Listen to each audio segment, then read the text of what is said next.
The bullet shattered the clay pot at 50 paces. Dust exploded into the morning air. "Nice shot," a voice rasped from the edge of the clearing, "but you're pulling to the left." The woman holding the pistol spun around. She was tall, dressed in men's breeches and a loose white shirt, her hair tied back with a leather thong. She levelled the smoking gun at the intruder. "Who are you?" she demanded. Her voice was not fearful. It was commanding. The intruder stepped out of the shadows of the forest. He was a giant of a man, wearing a tattered military greatcoat that had once been scarlet, but was now faded to the colour of dried blood.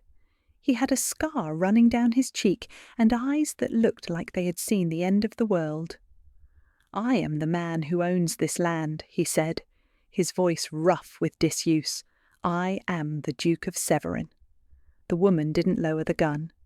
She narrowed her eyes, studying his face. "Adrian," she whispered. The Duke, Adrian Blackwood, frowned. He hadn't heard his given name in 5 years. On the battlefield he was just the Colonel or Sir. "I expected a welcome committee," Adrian said, looking around the empty estate grounds, "or at least a butler. Where is the Duchess?" The woman lowered the pistol slowly. She looked at him with a strange, unreadable expression. It wasn't joy, it was calculation. "The Duchess is indisposed," she said coolly. "She did not expect you. The letter said you were missing in action, presumed dead." "I am hard to kill," Adrian muttered. He walked toward her. He looked at the pistol in her hand. It was a duelling pistol, finely balanced, expensive. "And who are you?" he asked. "A guest? A cousin?" The woman hesitated. For a split second she looked like she was about to speak, but then she stopped. She looked at his scar. She looked at the hardness in his eyes. This wasn't the boy she had married by proxy 5 years ago, a boy she had never met in person, only through a signature on a contract. This was a stranger, a dangerous stranger. "I am Elena," she lied. "I am the estate manager." Adrian raised an eyebrow. "A female estate manager? Who wears breeches and shoots better than a dragoon?" "The Duchess is unconventional," Elena said smoothly. "She values competence over gender, and the estate needed managing. It was drowning in debt when you left." Adrian winced. He knew that. That was why he had married. The proxy marriage to the daughter of a wealthy silver baron had been a business transaction. He got the money to equip his regiment. She got the title. He had signed the papers in a tent in Belgium and marched into cannon fire an hour later. He didn't even know what his wife looked like. He had never asked for a portrait. "Take me to her," Adrian said. "I should pay my respects to my wife." "I told you," Elena said, holstering the pistol. "She is indisposed. She is fragile. The news of your death shook her deeply. She has retreated to the East Wing. She sees no one." Adrian sighed. Great. A fragile, hysterical wife. Just what a returning soldier needed. "Very well," he said. "Prepare a room for me. I assume the manager knows where the master suite is." Elena smiled. It was a sharp, dangerous smile. "I know where everything is, Your Grace." For the next week, Adrian lived in his own house like a guest. He didn't see his wife. Every time he asked, Elena had an excuse. "The Duchess has a migraine. The Duchess is at prayer. The Duchess is weeping." Adrian began to hate the invisible woman in the East Wing. She sounded weak, useless. But he found himself fascinated by the estate manager. Elena was everywhere. She was in the stables, breaking in a new stallion. She was in the fields, arguing with the tenant farmers about crop rotation. She was in the library late at night, surrounded by ledgers. She was brilliant, she was fierce, and she treated him with a refreshing lack of deference. "You are stepping on the tulips, Your Grace," she snapped at him one morning in the garden. "They are my tulips," Adrian grumbled, stepping back. "They are the Duchess's tulips," Eleanor corrected him. "She planted them." Does she do anything besides plant flowers and hide in her room? Adrian asked bitterly. Elena looked at him. She was holding a basket of cut flowers. Her hair was loose today, falling around her face in soft waves. For a moment, Adrian forgot she was his employee. He just saw a woman who smelled of earth and rain. She saved your home, Elena said quietly. While you were playing soldier, she paid off your father's gambling debts. She repaired the roof. She fed your tenants during the famine. Adrian looked at her. He felt a stab of guilt. I didn't know, he said. You didn't ask, Elena retorted. You signed a paper and left. You treated her like a bank account, Adrian. Do not be surprised if she treats you like a ghost. She walked away, leaving him standing among the tulips, feeling smaller than he had in years. That night, Adrian couldn't sleep. The silence of the house was oppressive. He went down to the library to find a drink. Elena was there. She was sitting by the fire, reading. She wasn't wearing her breeches. She was wearing a dressing gown of deep blue velvet. Her feet were bare. Adrian stopped in the doorway. He should leave. It was improper. But he didn't want to leave. Can't sleep? Elena asked, not looking up from her book. The ghosts are loud tonight, Adrian admitted, pouring himself a brandy. Elena closed the book. She looked at him. Her eyes were dark, intelligent, and filled with a sudden, unexpected softness. Tell me about them, she said, and he did. He sat in the chair opposite her and told her things he hadn't told anyone. He told her about the mud at Waterloo, about the friend he lost at Salamanca, about the constant gnawing fear that he had lost his soul somewhere in France. Elena listened. She didn't offer platitudes. She didn't look away when he described the blood. She simply bore witness. When he finished, the fire had burned down to embers. You are not broken, Adrian, she whispered. You are just chipped, like a good piece of china. It proves you have been used. Adrian looked at her. The firelight danced on her skin. He felt a pull toward her that terrified him. He was a married man, a duke. He had a duty to the woman upstairs, but the woman upstairs was a stranger. This woman saw him. I should go, Adrian said hoarsely, standing up. Elena stood too. She walked over to him. She stopped inches away. Good night, Adrian, she said. She reached out and squeezed his hand. Her touch was electric. Adrian fled the room. He locked his bedroom door and stared at the ceiling, his heart hammering. He was falling in love with his estate manager, and he was terrified. The tension grew over the next month. It was a delicious, agonizing torture. They rode together in the mornings. They dined together in the evenings. Adrian sitting at the head of the table, Elena on his right, the empty chair of the Duchess at the other end, mocking him. Adrian stopped asking about his wife. He didn't want to see her. He wanted her to disappear. He caught himself wishing, dreaming, of a life where he had married Elena instead. One afternoon, a storm trapped them in the stables. The rain hammered on the roof. The air was thick with the smell of hay and leather. Adrian was grooming his horse. Elena was sitting on a bale of hay, watching him. Why did you never marry?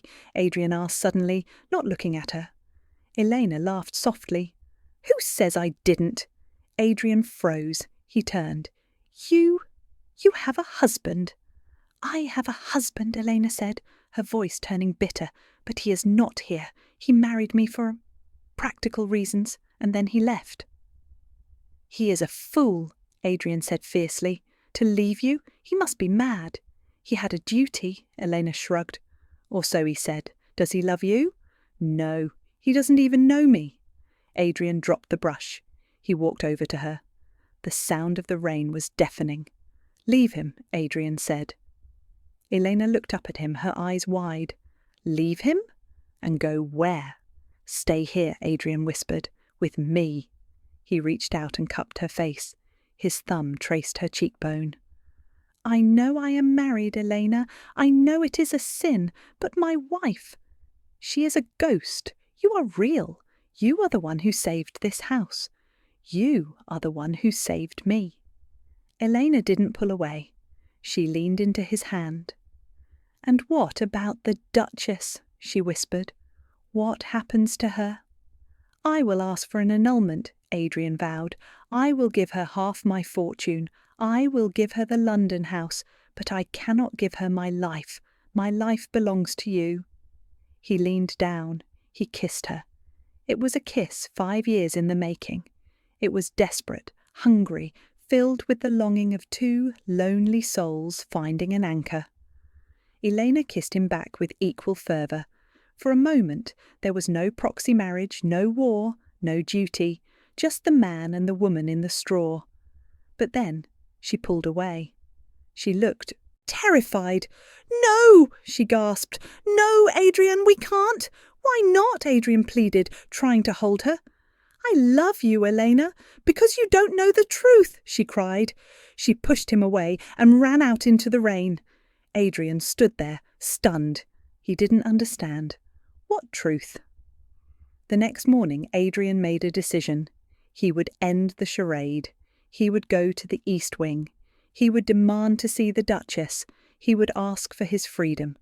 He dressed in his finest clothes. He marched up the grand staircase. He walked down the corridor to the Duchess's suite. He knocked.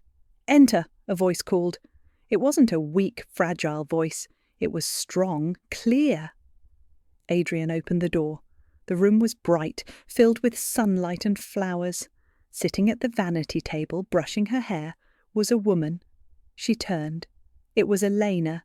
She wasn't wearing breeches. She was wearing a gown of emerald silk that matched the family jewels around her neck. Her hair was pinned up in a complex aristocratic style. She looked every inch the Duchess. Adrian stopped dead. He held onto the doorknob for support. "Eleanor," he whispered. "Hello, Adrian," she said calmly. "What are you doing here? Where is the Duchess?" Elena stood up.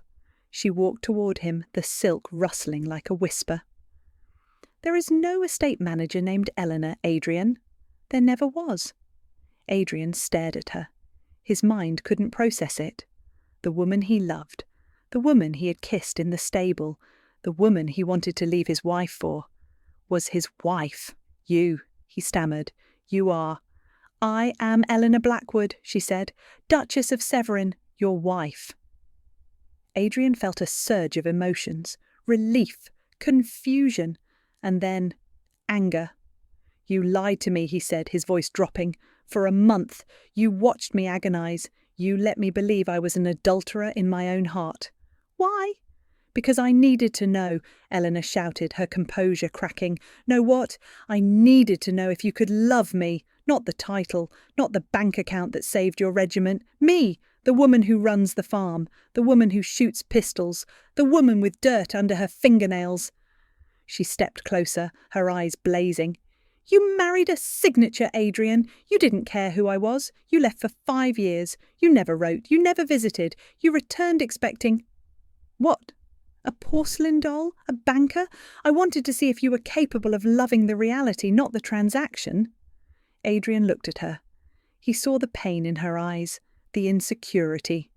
She, the powerful Duchess, had been terrified that he would only ever see her as a checkbook. He thought about the last month, the arguments in the garden, the quiet talks by the fire, the kiss in the rain. He realized something terrifying.